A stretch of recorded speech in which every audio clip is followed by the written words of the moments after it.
ओम गरुड़ाय नमः।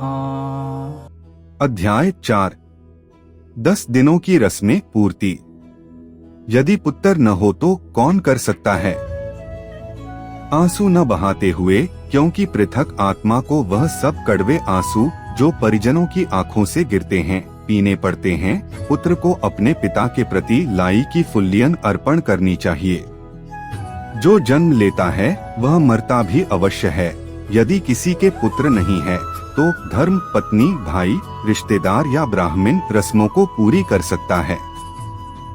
मनु ने कहा है कि एक ही पिता से अनेक पुत्रों में यदि एक के ही पुत्र है तो वह सभी भाइयों का पुत्र माना जाता है। अनेक पुत्र होते हुए भी केवल एक ही सब रस्में श्राद्ध पूरी करेगा। इन दिनों की रस्मों में किसी मंत्र का उच्चारण नहीं करना चाहिए। 10 दिनों की रस्में पुत्र को ही करनी चाहिए।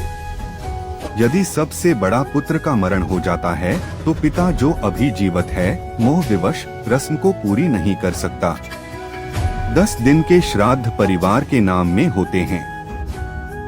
यदि पिता की संपत्ति का बंटवारा हो चुका है तो 10 दिन की रस्में श्राद्ध एक ही पुत्र द्वारा होंगी, परंतु वार्षिक श्राद्ध सब भाई अलग अलग करेंगे।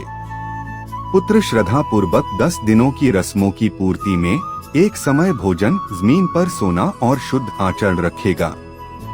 किसी पवित्र जल स्थान, कुआं, तालाब, मंदिर इत्यादि जगह पर स्नान कोई मंत्र का जाप न करते हुए करने के बाद दक्षिण दिशा की ओर मुख करके किसी वृक्ष के नीचे गोबर से पोती हुई जमीन पर पूजा योग्य स्थान बनाकर दरबा और कुशा घास से बनी मृतक की प्रतिमा बनाकर पूजा करे।